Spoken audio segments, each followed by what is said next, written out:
वचनाद्वारे काय होतं? आशीर्वाद होतो, विश्वास वाढतो आणि विश्वासाच्या द्वारे आम्ही आशीर्वादित होतो.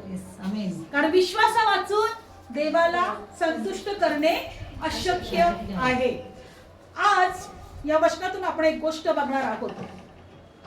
प्रभू येशू ख्रिस्ताने आम्हाला अगोदरच आशीर्वादित करून ठेवलेलं आहे. काय करून ठेवलेलं आहे? आशीर्वादित करून ठेवलेलं आहे. आणि आम्हाला फक्त देवाचे आशीर्वाद प्रार्थनेच्या द्वारे आम्हाला काय करायचं आहे? मिळवायचे आहे, किंवा प्रार्थनेच्या द्वारे ते स्वीकारायचे आहेत. Praise Lord. लक्षपूर्वक इकडे ऐका.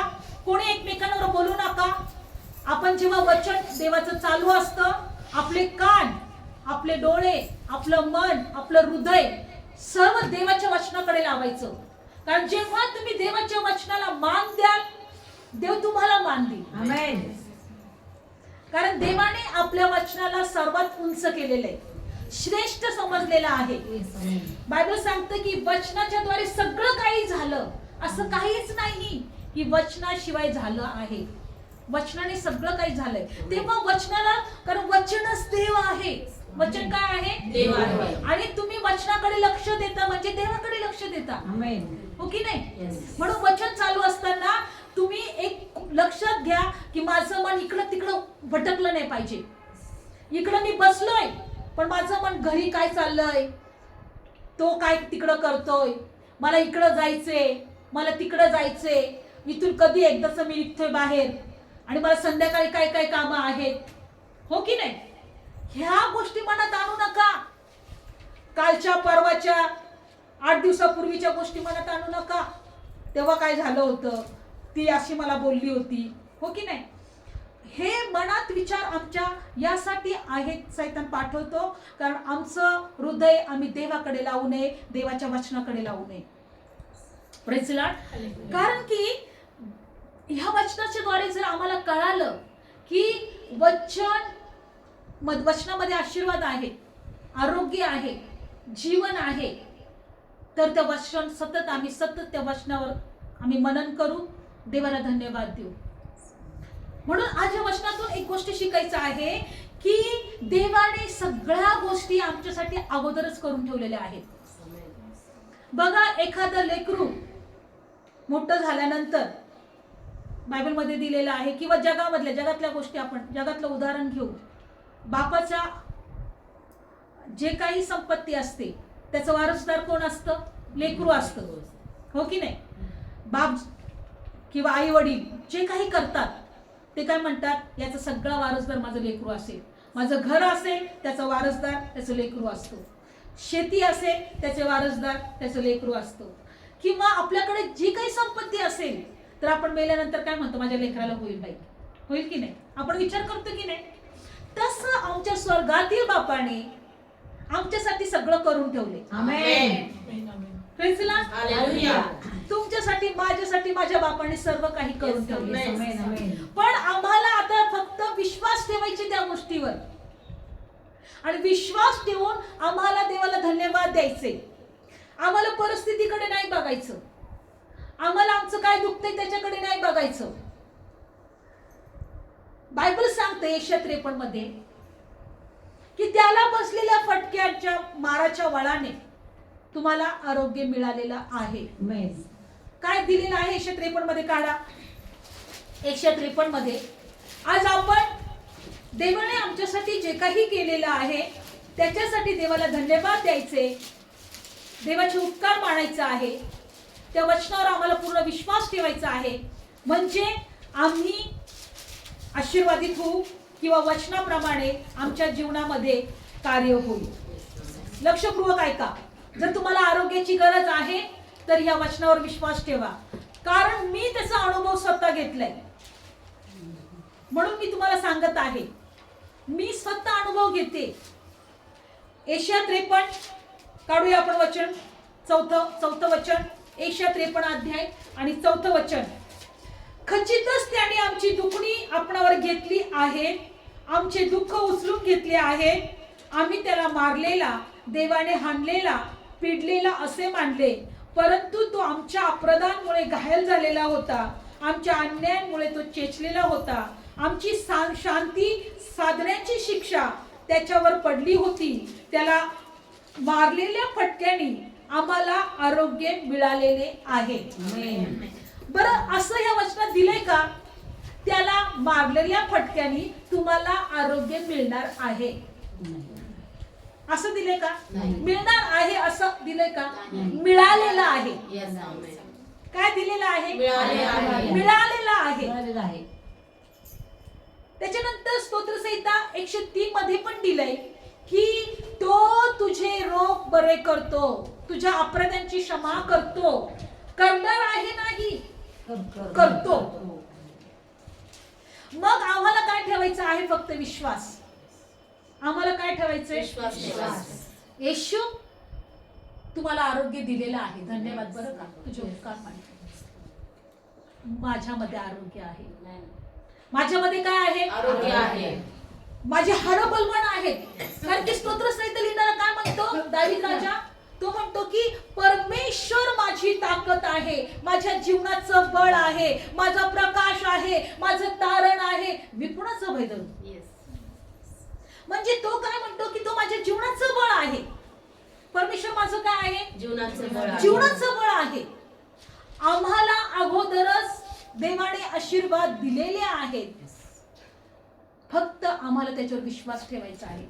काय ठेवायचा आहे? विश्वास ठेवायचा आहे.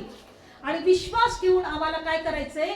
स्वीकारायचं. देवाला धन्यवाद. रोज सकाळी म्हणा, प्रभू तुम्हाला आशीर्वादित केले म्हणून धन्यवाद.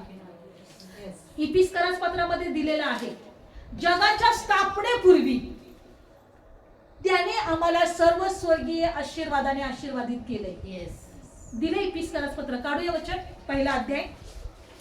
आशीर्वाद आमचेच आहेत. आशीर्वाद माझ्या जवळच आहे. आशीर्वादांचे वारसदारच मी आहे. Praise Lord. इफिसकरास पत्र पहिला अध्याय काढला. सर्वांनी काढूया. धन्यवाद प्रभू. तिसरा वचन वाचा.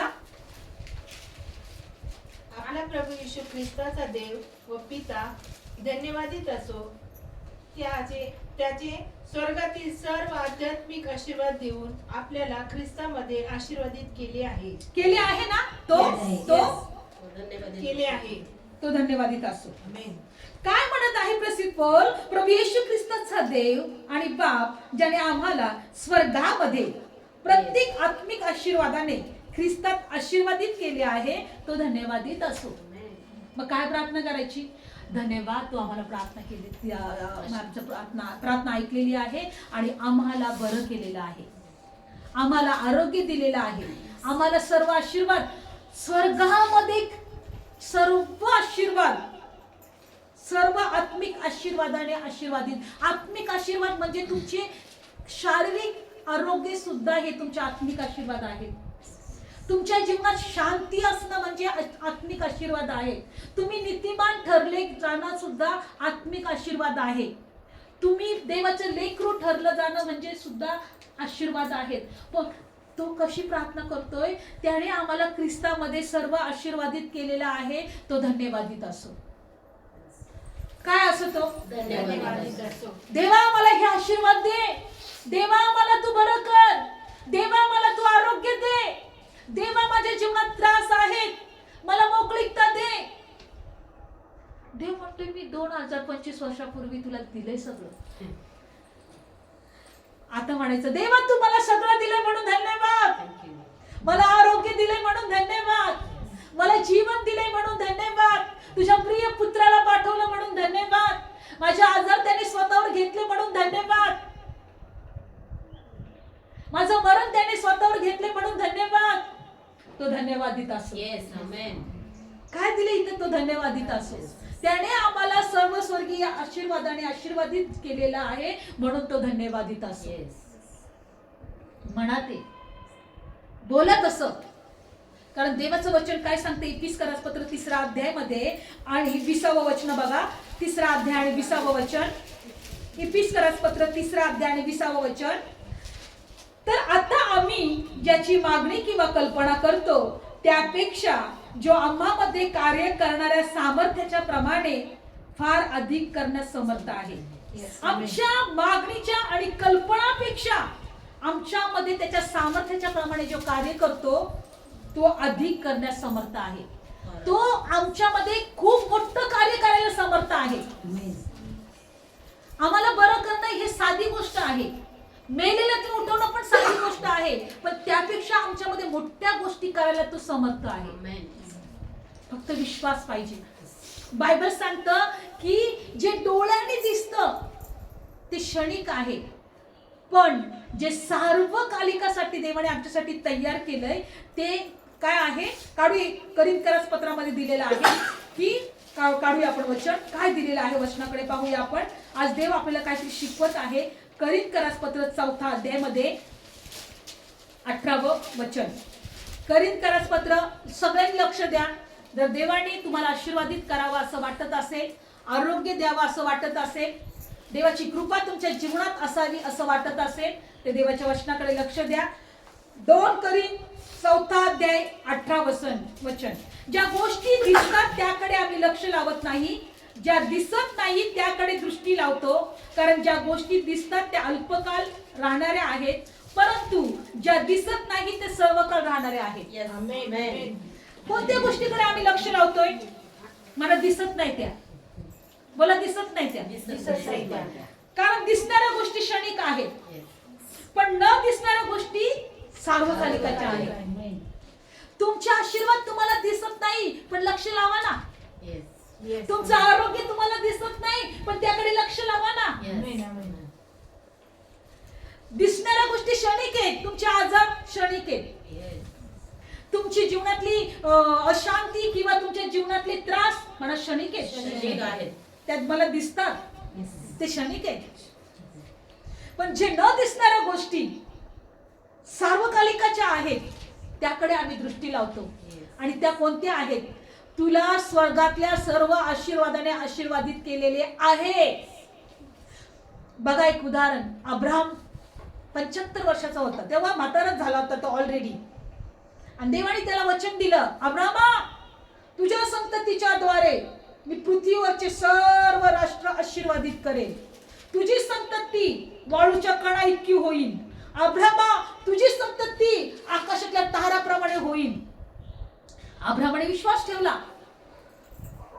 अब्राहम म्हातारा झाला, सारा म्हातारी झाली, तिचं गर्भाशय सुद्धा पूर्ण बायबल सांगतं की म्हातारा झालं म्हणजे निर्जीव झालं. स्त्री धर्म तिचा बंद पडला. आशा ठेवायला कुठेही जागा नव्हती, पण तो कुठे पाहत राहिला? वचनाकडे. कुठं पाहत राहिला? वचनाकडे. रोमकारास पत्र 4 अध्यायामध्ये असं दिलंय, आशा ठेवायला कुठेही जागा नसताना त्याने देवाच्या वचनाकडे लक्ष दिलं. आणि म्हातारपणामध्ये बायबल सांगतं तिचं गर्भाशय निर्जीव झालेला होता, तेव्हा देवाने तिला पुन्हा तरुण बनवलं आणि मग तिच्यामध्ये बाळ निर्माण झालं तिच्या गर्भामध्ये. अब्राहम 100 वर्षाचा असताना बाप झाला. त्याचं दोघांचं शरीर पूर्ण निर्जीव झालेलं असताना तो बाप झाला. त्याने दिसलेल्या गोष्टी शरीराकडे पाहत राहिला असता, अरे मी म्हातारा झालोय, माझी बायको म्हातारी झाली, देवाने वचन तर दिले, अजून पूर्ण का नाही झालं? पण तो म्हणतो देव वचन देतो तो पूर्ण करायला समर्थ आहे. जो देव वचन देतो तो पूर्ण करायला समर्थ आहे. आणि तो वचनाकडे पाहत राहिला. लेकरू झालं, मोठं झालं. देव परत त्याच्याशी बोला, अब्राहमा, तू माझ्यावर प्रेम करतोस का? तो म्हटला, हा प्रभू, मी तुझ्यावर प्रेम करतो. तुझ्या मुलापेक्षा जास्त करतो का, जो तुझ्या म्हातारपणात मी दिलेला आहे, जो एकुलता एक आहे? तो म्हणतो, हा, मी त्याच्या मुलापेक्षा मी जास्त प्रेम करतो. बरं ठीक आहे, मग तुझा मुलगा माझ्यासाठी वेदीवर अर्पण कर. देव काय म्हटला? आणि मग बायबल सांगतं की अब्राहमाने देवाची वाणी ऐकली. ठीक आहे प्रभू, मी तुझ्यावर एवढं काही प्रेम करतो, मी सर्व तुला अर्पण करायला तयार आहे. आणि आपल्या मुलाला घेऊन तो डोंगरावर गेला. तर मुलगा विचारतोय, बापा आपण कुठे चाललोय? बाप म्हटला का देवाला आपल्याला यज्ञ अर्पण करायचंय. म्हणे बापा, म्हटलं पिताजी, आपण तर मेंढरू काहीच घेतलं नाही. तो म्हटला, तिथं देव सर्व काही मिळवून देईल आपल्याला. Praise the Lord. हालेलुया. तो काय म्हटलं देव तिथं सगळं देईन. विचार करा त्या अब्रामाच्या मनामध्ये किती त्रास होत असेल, दुःख होत असेल. माझ्या लेकराला मी अर्पण करायला चाललोय. कारण तेव्हा बली द्यायची प्रथा होती. लेकरांना बळी द्यायची प्रथा पूर्वी होती. आपल्या देवाला लागत नव्हतं, ज्या देव आपला परमेश्वर आहे त्याला लागत नव्हतं. पण त्याला फक्त अब्रामाची परीक्षा पाहायची होती की माझ्यावर तो किती प्रेम करतोय. आणि देवाचं वचन सांगतं की ते डोंगरावर गेल्यानंतर त्याने आपल्या मुलाला ठेवलं आणि तो बळी देणार होता. तेवढाच देवदूत उतरला, अब्रामा थांब, तुझ्या परीक्षेत तू पास झालेला आहेस. हे बघ इथं मेंढरू मी बांधलेला आहे, ते मेंढरू त्याच्यावर हे कर. देवाचं वचन काय सांगतं माहिती? अब्रामने कसा विश्वास ठेवला? माझा देव इतका उत्तम आहे, माझा मुलगा माझा लेकरू जरी मेला तरी त्याला जिवंत करेल. काय करेल त्याला? जिवंत करेल. असं दिले 21 आपला रोमकरास पत्रामध्ये 4 अध्यायामध्ये. मी एवढा देवावर विश्वास ठेवतोय की त्याला जरी मी मारलं किंवा जरी तो मेला तरी देव त्याला जिवंत करेल. कारण देवाने काय वचन दिलेलं आहे की मी तुझ्या संततीच्या द्वारे संपूर्ण राष्ट्रातल्या कुटुंबांना आशीर्वादित करेल आणि तुझी संतती वाळूच्या कणा इतकी होईल, तुझी संतती आकाशातल्या ताऱ्याप्रमाणे होईल. मग देव जर त्याला अर्पण करायला लावतोय तर माझी संतती एवढी कशी काय वाढेल? याचा अर्थ देव त्याला मेलेल्यातून पण उठवेल. आणि हा विश्वास त्याच्यामध्ये होता आणि म्हणून तो त्याला अर्पण करायला गेला. आज आम्हाला एकच गोष्ट शिकायचं आहे, दिसणाऱ्या गोष्टी अल्पकालिकाच्या आहेत पण न दिसणाऱ्या गोष्टी सार्वकालिकाच्या आहेत. देवाने त्याला वचन दिलं की तुला लेकरू होणारच, पण त्याने विश्वास ठेवला. आणि भले त्याचं शरीर निर्जीव झालं, भलेही कुठेही त्याला आशा ठेवायला जागा नव्हती, पण त्याने विश्वास त्याने कमजोर केला नाही. आज एकच गोष्ट की देव आमच्यामध्ये सर्व काही गोष्ट करायला सामर्थ्यवान आहे. आज भले तुमचं आरोग्य तुम्हाला दिसत नसेल, विश्वास ठेवा मिळालेला आहे. मी तुम्हाला सांगते, माझा गुडघा खूप दिवसापासून दुखत होता आणि हे वचन मला प्रभूने दिलं. मी तुला आरोग्य दिलेलं आहे, मी तुला आरोग्य दिले. मी आज गुडघ्यावर प्रार्थना केली. मी चालू शकत नव्हते, मला खूप त्रास होत होता, माझा गुडघा खूप दुखत होता. आणि एक दिवस मी म्हटलं, प्रभू मी तुझं आरोग्य स्वीकारते, धन्यवाद तू दिलेला आहे. आणि रोज एकच गोष्टीवर मनन करते ते, प्रभू धन्यवाद. बसले तरी धन्यवाद तुझं आरोग्य माझ्यामध्ये आहे, धन्यवाद तुझं आरोग्य माझ्यामध्ये आहे, धन्यवाद तुझं आरोग्य माझ्यामध्ये आहे. मी सतत प्रार्थना करत राहिली, धन्यवाद धन्यवाद. कित्येक दिवसापासून खूप दुखत होता आणि प्रभूला म्हटलं, धन्यवाद प्रभू तू दिलेला आहे. आणि आज तो ऑटोमॅटिक पूर्ण बरा झाला. ऑटोमॅटिक मी आज गुडघ्यावर प्रार्थना केली, उभी राहून गुडघ्यावर येऊन. मी गुडघ्यावर येऊ शकत नव्हते, पण आज गुडघ्यावर थांबलेली आहे. कारण त्या देवाने मला ते आरोग्य दिलेले आहे, दिलेलं होतं ते मी स्वीकारलं आणि देवाला धन्यवाद दिला. नाही मी विश्वास नाही ठेवत की माझा गुडघा दुखतोय, मी विश्वास ठेवते मला आरोग्य दिलेलं आहे. Praise the Lord. हालेलुया. अजून एक उदाहरण बायबल मध्ये घेऊया. बायबल सांगतं की याईरची कन्या मेली होती. आजारी असताना याईर प्रभू येशू ख्रिस्ताकडे येतो आणि येशूला म्हटलंय, प्रभू येशू माझी मुलगी मरायला टेकली, काय करा, घरी येऊन तिला बरी करा, तिच्या डोक्यावर हात ठेवा आणि तिला बरी करा. प्रभू येशू म्हटला, ठीक आहे चला जाऊ तुझ्या घरी. काढू ते वचन, आपण काढूया सगळ्यांनी. लूक शुभवर्तमान, मार्क शुभवर्तमानामध्ये जाऊया आपण. मार्क शुभवर्तमानामध्ये याईरची कन्या मरायला टेकली होती, ती आजारी होती आणि कशा प्रकारे ती बरी झाली. काढूया आपण वचन. मार्क शुभवर्तमान 5वा अध्याय.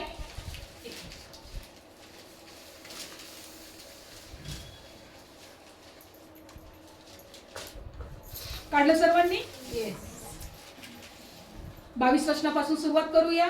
याईर नावाचा सभास्थानाच्या अधिकाऱ्यातला एक तेथे आला आणि त्याला पाहून त्याच्या पाया पडला आणि त्याने त्याची फार विनंती करून म्हटले, माझी लहान मुलगी मरायला टेकली आहे, तर ती बरी होऊन वाचावी म्हणून तू येऊन आपले हात तिच्यावर ठेव.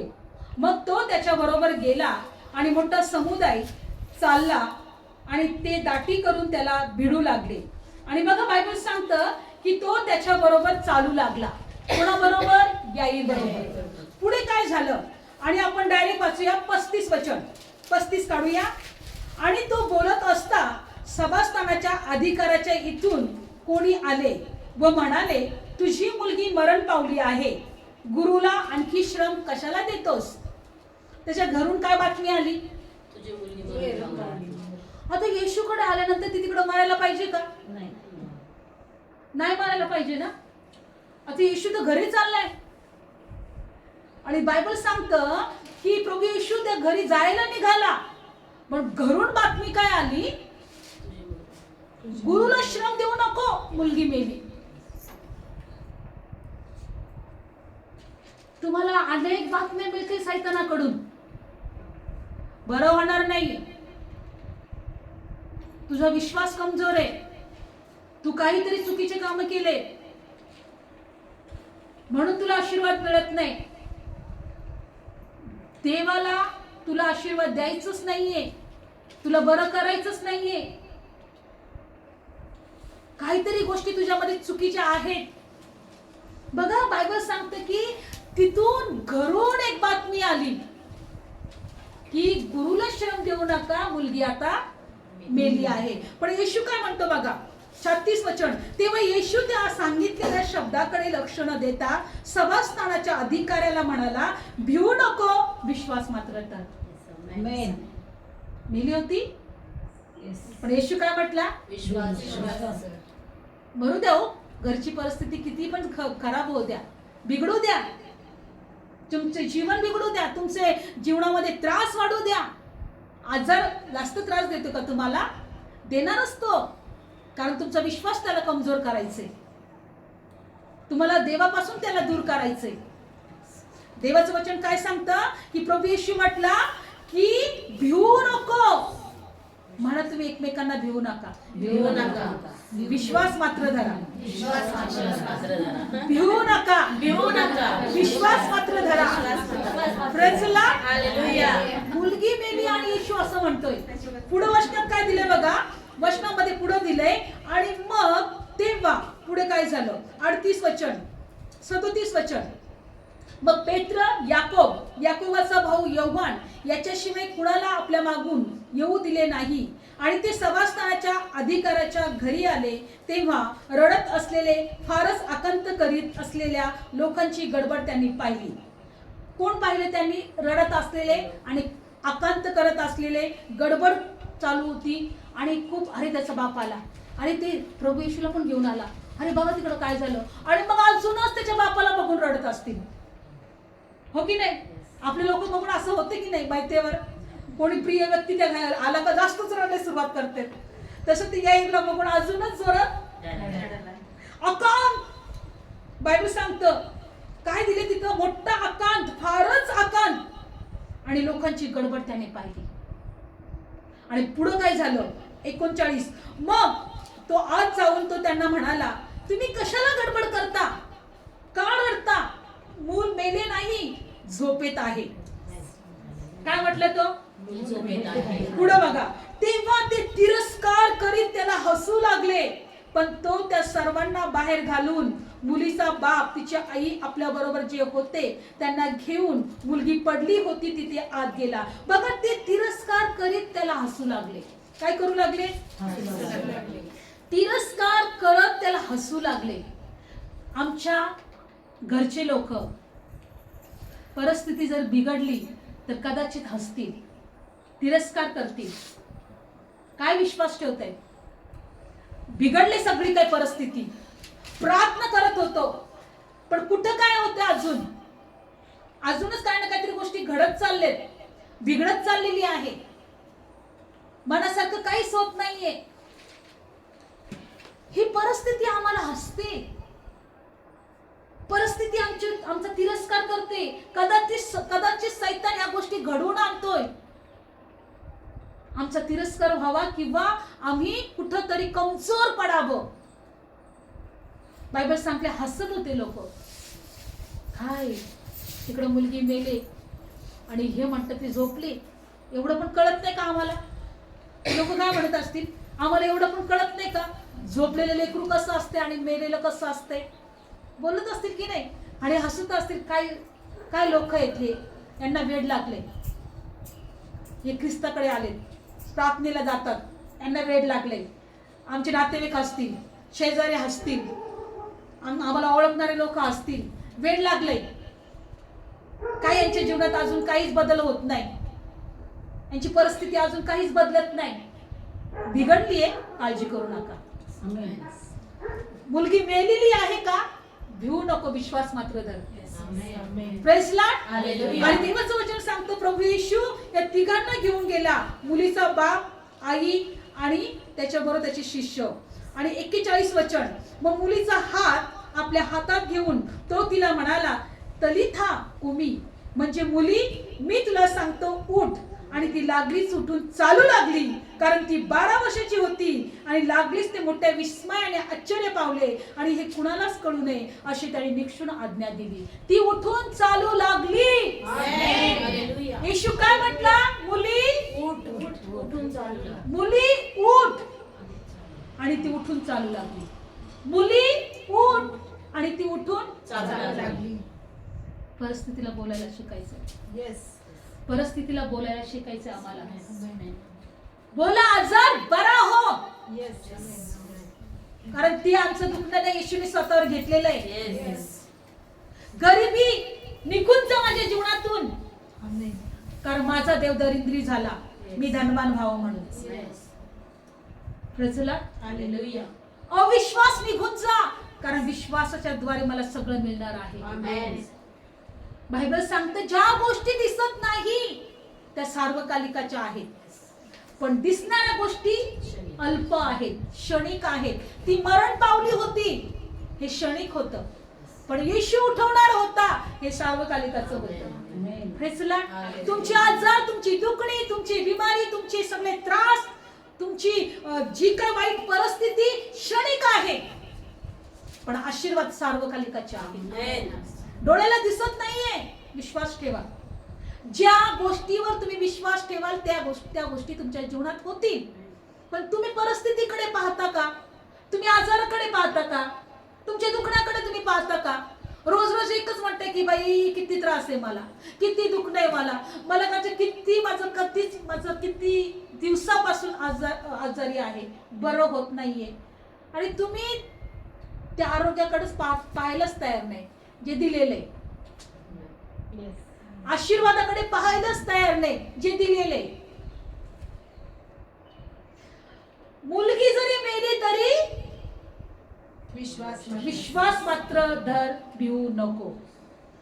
ती झोपली आहे, ती झोपली आहे. एकच गोष्ट आपल्याला आजच्या वचनातून शिकायचं आहे, परिस्थितीकडे पाहू नका, वचनाकडे पहा. अब्राहमाने कुठं पाहिलं? काढू रोमकारास पत्रामध्ये कुठं पाहिलं त्यांनी बघा. बायबल सांगतं अब्राहमाला विश्वासणाऱ्यांचा पिता म्हणण्यात आला आहे, विश्वासणाऱ्यांचा बाप म्हणण्यात आला आहे. रोमकारास पत्र 4 अध्याय, रोमकारास पत्र 4 अध्याय 4 अध्याय आणि 20 वचन वाचूया. काढलं सर्वांनी? तरी तो देवाच्या वचनाकडे पाहत असता अविश्वासाने डळमळला नाही, तर देवाला गौरव देत असता विश्वासाने सबळ झाला. कोणाकडे पाहत होता तो? तो देवाच्या वचनाकडे पाहत असता. कुठे पाहत होता तो? देवाच्या वचनाकडे. अविश्वासाने डळमळला नाही, तर देवाला गौरव देत असता विश्वासाने सबळ झाला. अविश्वासाने डळमळला नाही. तो वचनाकडे पाहत होता.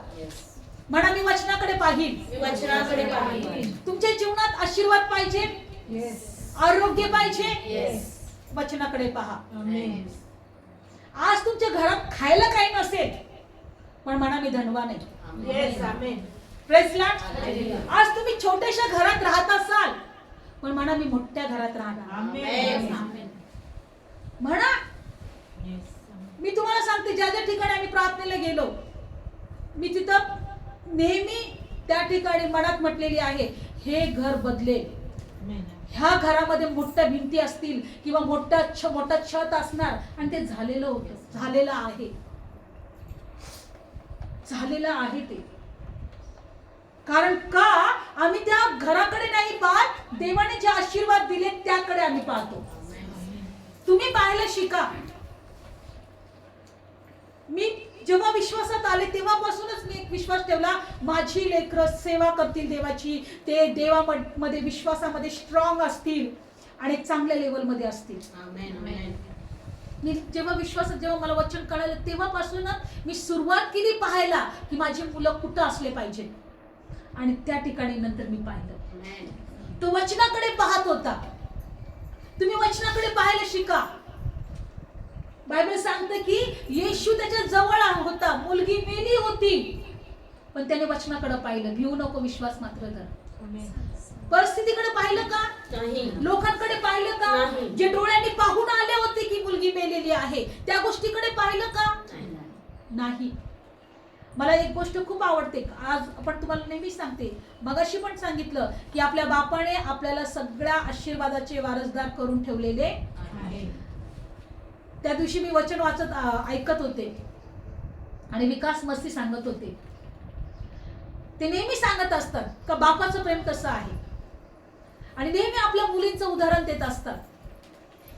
ते म्हणतात की एकदा मी खूप मोठ्या सभेमध्ये होतो आणि सभा चालू होती, वचन सांगत होते आणि वचन सांगत असताना त्यांच्या मुलीची त्यांना फोन आले आणि त्यांना असं वाटलं की अरे यांना कळत नाही का, मुली मोठ्या आहेत त्यांच्या, यांना कळत नाही का मी सभामध्ये गेलेलो आहे, मोठ्या मीटिंग्स मध्ये आहे आणि हे अशा वेळेस फोन करतात आणि मी फोन घेतलाच नाही आणि सायलेंट करून ठेवला.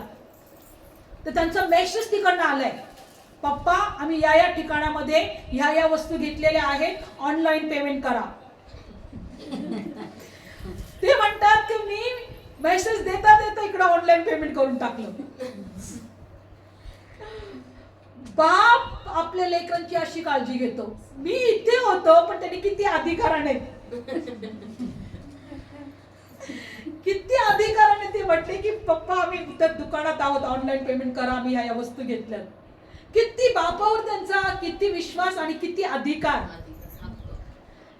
ते म्हणतात की आमच्या जगातल्या बापावर आम्ही एवढा अधिकार गाजवू शकतो, तर स्वर्गातल्या बापावर किती गाजवला पाहिजे. Praise the Lord. ते म्हणतात सभा चालू असताना, मीटिंग चालू असताना मी ऑनलाईन पेमेंट बोलता इकडे ऑनलाईन पेमेंट करून टाकलं. पण मी गप्प नाही बसलो. माझी मुलगी तिकडं आहे, माझा अधिकार, माझ्यावर अधिकार आहे आणि माझं कर्तव्य आहे की माझ्या मुलीला त्याच्यातून मला सांभाळलं पाहिजे किंवा तिला त्या गोष्टी तिला दिल्याच पाहिजे. जर मी एवढा काळजी घेऊ शकतो माझ्या लेकरांची, तर स्वर्गातला बाप तुमच्यासाठी करणार नाही का सगळ्या गोष्टी? तो देणार नाही का? पण त्या बापासारखं पाहायला शिका. तिने आपल्या बापाकडे जसं पाहिलं तसं आम्हाला आमच्या बापाकडे पाहायला पाहिजे.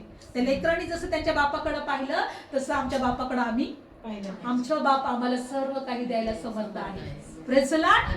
बोले येशू मसीह की जय. तर पाहणाऱ्या गोष्टी, दिसणाऱ्या गोष्टी क्षणिक आहेत, न दिसणाऱ्या सार्वकालिकाच्या आहेत आणि आम्ही वचनाकडे पाहायला शिकलं पाहिजे. इथं येता वचनाकडे पहा, देवाला धन्यवाद द्या. त्याने आम्हाला सर्व स्वर्गातल्या आशीर्वादाने आशीर्वादित केलेला आहे, तो धन्यवादित असो. Praise the Lord. डोळे बंद करूया. धन्यवाद येशू, आम्ही तुझे उपकार मानतो. तू आम्हाला आशीर्वादित केलेला आहे, आरोग्य दिलेलं आहे, दीर्घ आयुष्य दिलेलं आहे, आर्थिक अडीअडचणी दूर केलेल्या आहेत. कारण तरुण सिंहाला उणे पडेल पण तुझ्यावर विश्वास ठेवणाऱ्याला काही उणे पडणार नाही, कोणत्या चांगल्या वस्तूंची वाण पडणार नाही. प्रभू येशू, तुझ्या लेकरांना कोणत्या चांगल्या वस्तूंची वाण पडणार नाही. आम्ही तुझ्यावर विश्वास ठेवतो. तरुण दमतील, थकतील, पण तुझी प्रतीक्षा करणारे गरुडाप्रमाणे झेप घेतील. ते धावले तरी थकणार नाही, हो ते चालले तरी दमणार नाही, ते गरुडेप्रमाणे झेप घेतील, नवीन शक्ती संपादन करतील. धन्यवाद येशू, मैं धन्यवाद करता रहूंगा, तेरा धन्यवाद करता रहूंगा, मैं धन्यवाद करता रहूंगा, तेरा धन्यवाद करता रहूंगा, धन्यवाद धन्यवाद धन्यवाद धन्यवाद, ओ धन्यवाद धन्यवाद धन्यवाद धन्यवाद, यीशु तेरे करीब आने से जिंदगी मेरी बदल गई, यीशु तेरे छूने से जिंदगी मेरी संवर गई, तूने मुझे बचाया, तूने मुझे छुड़ाया, मैं धन्यवाद करता रहूंगा, तेरा धन्यवाद करता रहूंगा, धन्यवाद धन्यवाद धन्यवाद धन्यवाद, ज्याने आपला एकुलता एक प्रिय राखून न ठेवता आमच्यासाठी दिला, त्याने आपल्यासाठी त्याच्या पुत्राला वधस्तंभावर मरण्यासाठी दिला, आमचं मरण त्याने त्याच्यावर दिलं, त्या पित्या परमेश्वराने आमच्या सर्वांचं मरण आपल्या प्रिय पुत्रावर दिलं, आमचे सर्वांचे श्राप त्याने आपल्या प्रिय पुत्रावर घातले, आमच्या सर्वांच्या जखमा त्याने आपल्या प्रिय पुत्रावर दिल्या, त्याची आठवण करू, ज्याने आपला एकुलता एक प्रिय पुत्र राखून न ठेवता आमच्यासाठी दिला, तो देव म्हणतोय की त्यानंतर मी तुम्हाला सर्व काही देणार नाही का? तो आम्हाला सर्व काही द्यायला समर्थ आहे. देवा, तुझ्या वचनाकडे आम्ही पाहत आहोत, आम्ही तुझ्या वचनाकडे पाहत आहोत, आम्ही डगमगणार नाही, आम्ही घाबरणार नाही, आम्ही कमजोर होणार नाही, कारण तुझा प्रिय पुत्र तू आमच्यासाठी दिलेला आहे, तो आमच्यासाठी दरिद्री झाला, कारण त्याच्या दरिद्री जीवनाद्वारे आम्ही धनवान व्हावं. ते धनवानाचे आशीर्वाद आमच्या लोकांमध्ये आम्ही स्वीकारतो, तुझ्या लेकरांमध्ये आम्ही स्वीकारतो. प्रेषित पौल जशी प्रार्थना करतो की तुझ्या सर्व स्वर्गातल्या आशीर्वादाने आम्हाला तो आशीर्वादित केलेला आहे. प्रभू धन्यवाद, प्रभू धन्यवाद, तुझे उपकार मान, तुला उंच कर, तुझे आभार मान. धन्यवाद येशू, धन्यवाद येशू, धन्यवाद येशू. देवा, तुझ्या लेकरांना स्पर्श कर, देवा, तुझ्या लेकरांची दुखणी पूर्ण येशूच्या नावात निघून जाऊ दे, कारण हे दुखणे आमचे नाहीये, तू आम्हाला आरोग्य दिलेला आहे. येशूच्या नावात आमच्या घरात शांती स्वीकारतो देवा. प्रभू येशूच्या नावात आमच्या घरात आम्ही आरोग्य आशीर्वाद स्वीकारतो, तुझी कृपा आम्ही स्वीकारतो, तुझी दया आम्ही स्वीकारतो. पुढच्या वेळेस मोठ्या मोठ्या साक्ष. धन्यवाद येशू, धन्यवाद येशू. आशीर्वादित कर देवा, तुझे आशीर्वाद तुझ्या लेकरांच्या जीवनात दिसले जाऊ दे, मोकळे केले जाऊ दे, आम्ही ते स्वीकारतो. धन्यवाद येशू. हर एक बिमारीचा आत्मा येशूच्या नावात आम्ही नाश करतो, गरिबीचा आत्मा येशूच्या नावात आम्ही नाश करतो. देवाने आम्हाला धनवानाचे आशीर्वाद दिले, तो धनवान करणारा देव तो आमच्यामध्ये आहे. तू धन्यवादित असेल, सर्व गौरव मी तुला दिला असेल. आणि देवा, तुझ्या लेकरांना आशीर्वादित कर अशी प्रार्थना करते प्रभू येशूच्या नावामध्ये. आमेन.